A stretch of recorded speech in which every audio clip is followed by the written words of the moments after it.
এক রাতে আমার মা আমার বিছানায় এসে ঘুমিয়ে পড়লেন।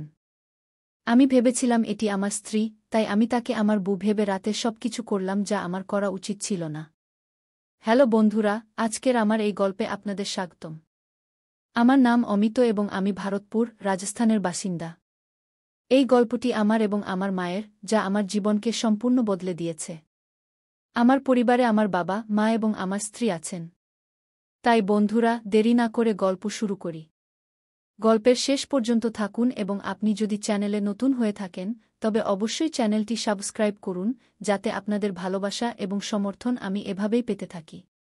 তো বন্ধুরা, এটি 2 বছর আগের কথা, যখন আমার বিয়ে হয়েছিল মাত্র কয়েকদিন আগে এবং আমাদের জীবন একদম সুখে-শান্তিতে কাটছিল।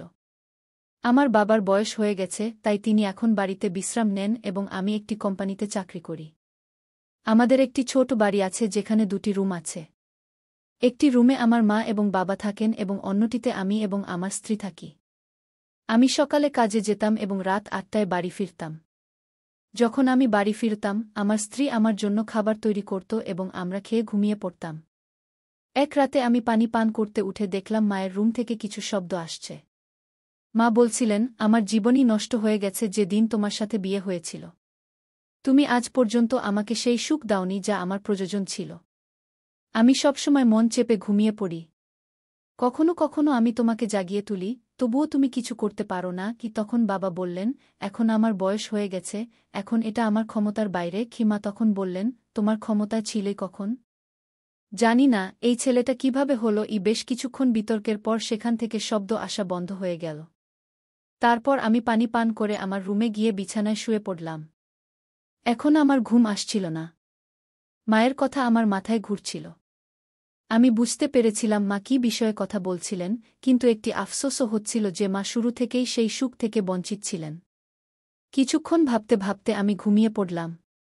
পরের দিন সকালে উঠে দেখলাম আমার স্ত্রী রান্নাঘরে কাজ করছে এবং আমার মা ও বাবা সোফায় বসে আছেন, কিন্তু একে অপরের সাথে কথা বলছেন না। মায়ের মুখ খারাপ লাগছিল। তাই আমি জিজ্ঞাসা করলাম, মা, কি হয়েছে?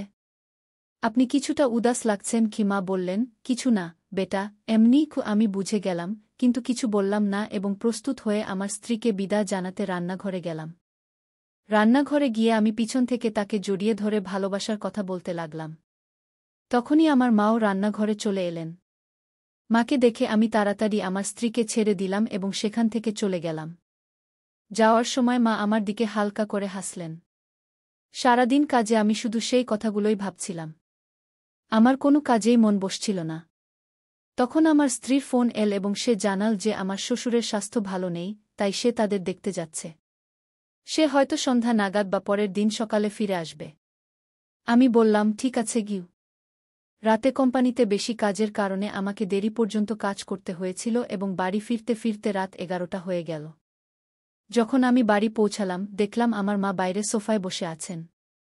আমি জিজ্ঞাসা করলাম, মা, আপনি এখনও জেগে আছেন? মা বললেন, হ্যাঁ বেটা, তোমারই অপেক্ষা করছিলাম। আমি বললাম, মা, আমি তো বলেছিলাম আমি দেরি করে আসব, আপনারা ঘুমিয়ে পড়বেন। মা বললেন, ঘুম আসছিল না বেটা। তারপর মা বললেন, বেটা, রোজ তো তোমার স্ত্রী দুধ পান করায়, আজ আমি পান করিয়ে দিই। মায়ের এই কথা শুনে আমি তার দিকে তাকালাম। আমার মনে হলো তার চোখে একটি অদ্ভুত ভাব ছিল, যেন তিনি আমাকে কোনো অদ্ভুত সুখের সন্ধানে আছেন। তারপর মা বললেন, তাড়াতাড়ি দুধ পান করো বেটা। আমি দুধ পান করলাম। দুধ পান করার 5 মিনিট পর আমার খুব তীব্র ঘুম পেতে লাগল এবং আমি সেখানেই ঘুমিয়ে পড়লাম। রাতে ঘুমের মধ্যে আমি কিছু অনুভব করছিলাম, কিন্তু গভীর ঘুমের কারণে আমি ভেবেছিলাম এটি হয়তো আমার স্ত্রীর হাত। তারপর আমি ঘুমিয়ে পড়লাম। সকাল 4টায় হঠাৎ আমি বাথরুম করতে উঠলাম। যখন আমি লাইট জ্বালালাম, দেখলাম আমার মা আমার পাশে ঘুমিয়ে আছেন। এটি দেখে আমি হতবাক হয়ে গেলাম এবং ভাবতে লাগলাম, তাহলে সেই হাত কি মায়ের ছিল? এখন আমার মন অস্থির হয়ে উঠল এবং আমার ঘুম আসছিল না। আমি সত্যিই ভাবছিলাম যে শেষ পর্যন্ত মা আমার সাথে এমন কিভাবে করতে পারেন। কিছুক্ষণ পর সকাল 5টা হয়ে গেল। তখন মা চুপচাপ উঠে আমার রুম থেকে বেরিয়ে গেলেন। এখন আমার মনে নানা রকম চিন্তা আসতে লাগল এবং আমার চোখে ঘুম এল। সকাল 7:30 আমার মা আমার জন্য চা নিয়ে এলেন এবং আমাকে জাগালেন। আজ আমি তার মুখে এক ভিন্ন ধরনের খুশি দেখতে পাচ্ছিলাম। তিনি আমার দিকে তাকিয়ে হাসছিলেন। তাকে এভাবে দেখে আমি কিছুটা ঘাবড়ে গিয়েছিলাম। আমি ভাবছিলাম রাতে কি ঘটেছে জানি না, কারণ আমি দুধ খেয়েই ঘুমিয়ে পড়েছিলাম। ঠিক তখনই আমার ফোনে আমার স্ত্রীর কল এল এবং তিনি স্পিকার অন করে দিলেন। ফোন তুলতেই আমার স্ত্রী বলল, কেমন মা, আমার আইডিয়া কাজ করল কি না? তখনই মা বললেন, হ্যাঁ, খুব ভালো হয়েছে। আমি এখনই তার পাশে আছি এবং সেও শুনছে কি। তখন আমার স্ত্রী বলল, কেমন মা, কেমন ঘুম হলো আপনার সঙ্গে? এ কথা শুনে আমি আরও বেশি হতবাক হয়ে গেলাম এবং ভাবতে লাগলাম যে আমার স্ত্রীও এই ব্যাপারটি জানে এবং এটা তারই পরিকল্পনা। আমি কিছুই বুঝতে পারছিলাম না। তখন মা বললেন, বেশি ভেবো না বেটা, রাতে তেমন কিছুই ঘটেনি যেমন তুমি ভাবছ। আসলে তোমার স্ত্রী বলেছিল যে তোমাকে একা থাকতে অস্বস্তি হয়, তাই তোমাকে জায়ফল দেওয়া দুধ দিই এবং তোমার পাশেই শুয়ে থাকি। তাই আমি তোমাকে জায়ফল দেওয়া দুধ পান করালাম এবং তোমার খেয়াল রাখার জন্য এখানেই ঘুমিয়ে পড়লাম। কে এ কথা শুনে আমার প্রাণে প্রাণ এল এবং কিছুটা লজ্জাও হচ্ছিল। তখন মা বললেন, বেটা, আমি তোমার মা।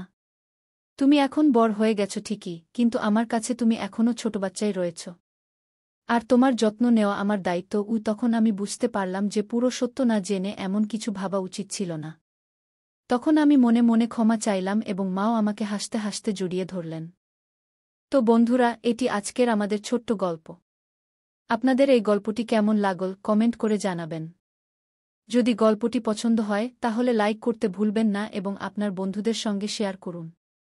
আরও এমনই রোমাঞ্চকর গল্পের জন্য আমাদের চ্যানেল সাবস্ক্রাইব করুন এবং বেল আইকনের সূচকে চাপতে ভুলবেন না, যাতে আপনি আমাদের কোনো গল্প মিস না করেন। ধন্যবাদ।